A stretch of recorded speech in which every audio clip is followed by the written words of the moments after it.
آپ جانتے ہیں کہ حضرت بابا فرید گنج شکر رحمۃ اللہ تعالی علیہ کی ماں آپ کے مصلے کے نیچے شکر کی پڑیا رکھ دیتی ہے۔ چونکہ بیٹا شکر سے پیار کرتا تھا تو کہا کہ بیٹے نماز پڑھا کرو، شکر ملے گی۔ تو شکر کی پڑیا چپکے سے مصلے کے نیچے رکھ دیتی ہے۔ بیٹا سلام پھیرتا ہے، مصلہ اٹھاتا ہے تو شکر کی پڑیا مل جاتی ہے۔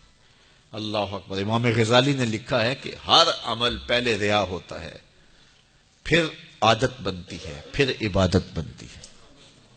ہم پہلے دن ہی کسی کو ولی دیکھنا چاہتے ہیں، ایسا نہیں ہوتا۔ پہلے عمل ریا ہوتا ہے، پھر آہستہ آہستہ عادت بنتی ہے، اس کے بعد پھر عبادت بنتی ہے۔ تو پہلے اس کے مصلے کے نیچے پڑیا رکھ دیتی ہیں ماں۔ کیا آج کی ماں بیٹے کے مصلے نیچے چاکلیٹ نہیں رکھ سکتی؟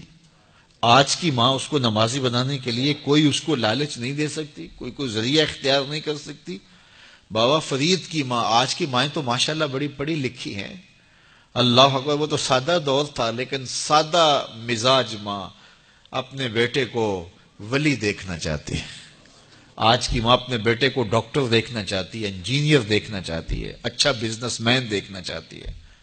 میں کہتا ہوں بنے، ہمیں خوشی ہے، لیکن سب سے پہلے ماں یہ سوچے کہ میں اپنے بیٹے کو عاشق رسول دیکھنا چاہتی ہوں، میں اپنے بیٹے کو اچھا انسان دیکھنا چاہتی ہوں، اچھا مسلمان دیکھنا چاہتی ہوں۔ باقی صفات بھی اس میں پیدا ہوں، لیکن جو بنیادی صفت ہے وہ بچے کے اندر کوٹ کوٹ کے بھر دی جائے۔ تو حضرت بابا فرید کی ماں پڑیا رکھ دیتی ہے شکر کی۔ اللہ اکبر۔ ایک دن کہیں گئی تھی، واپس پلٹی تو راستے میں ہی لیٹ ہو گئی۔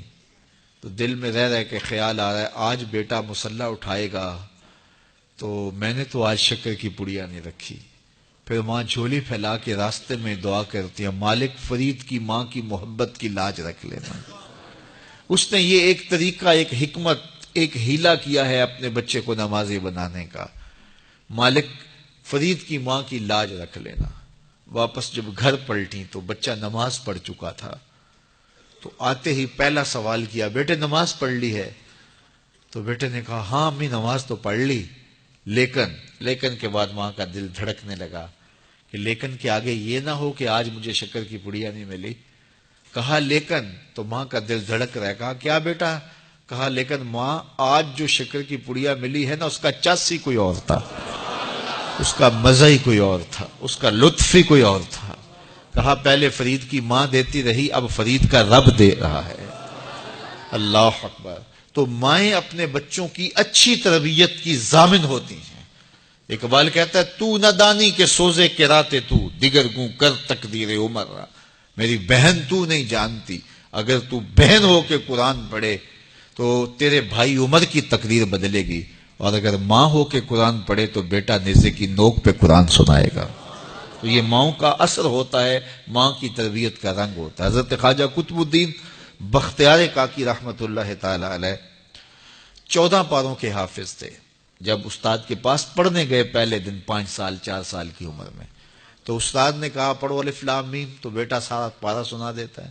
کہا چلو بیٹا پڑھو سیقول السفہاء، تو وہ بھی پورا پارہ سنا دیتے ہیں۔ تلک الرسل فضلنا، پورا پارہ سنا دیتے، 14 پارے یوں سنا دیتے ہیں۔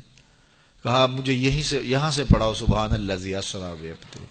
تو استاد حیرت سے کہتا ہے بیٹے جہاں سے 14 پارے حفظ کیے ہیں اسی درسگاہ سے باقی 16 بھی حفظ کر لیتے۔ کہا میری ماں کو آتے ہی 14 پارے تھے، حفظ 14 پارے میری ماں نے کیے تھے، اور صبح جب اٹھتی تھی کام بھی کرتی رہتی تھی اور قرآن بھی پڑھتی رہتی تھی، اور یہ 14 پارے ہمیں بچپن میں ماں کی گود میں یاد ہو گئے۔ اللہ اکبر۔ جب ماں ایسی ہو تو بیٹا قطب الدین بختیار کاکی ہی بنے گا، ماں مائی راستی ہو تو بیٹا بابا فرید بنے گا، اور ماں ایسی پاکیزہ صفت ہو کہ اس نے غیر محرم کو نہیں دیکھا تو بیٹا شیخ عبد القادر جیلانی ہی ہوگا، اور ماں فاطمہ ہو تو بیٹا حسین اور حسن ہی ہوگا نا۔ تو ماؤں کی تاثیر ہوتی ہے، ماؤں کی تربیت کا رنگ اترتا ہے اولاد کی تربیت میں، اور ان کی عادات میں جھلکتا ہے۔ کسی شخص کی اچھی تربیت ہوئی دیکھیں تو دیکھیں اس کے پیچھے اس کی ماں کھڑی ہے، اس کا باپ کھڑا ہے، تو ماں باپ کی صالحیت کے اثرات مرتب ہوتے ہیں۔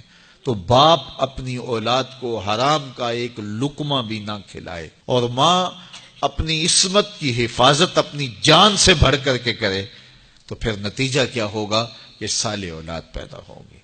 لیکن جب ہم اپنے لقمے کا خیال نہیں کریں گے کہ پاکیزہ ہے یا ناپاکیزہ، اور ماں پردہ کرنا نہ کرنا اس کو کوئی فرق ہی نہیں سمجھتی ہے، تو پھر وہ بھول جائے کہ اس کی اولاد صالحیت کے رنگ میں ڈھلے گی.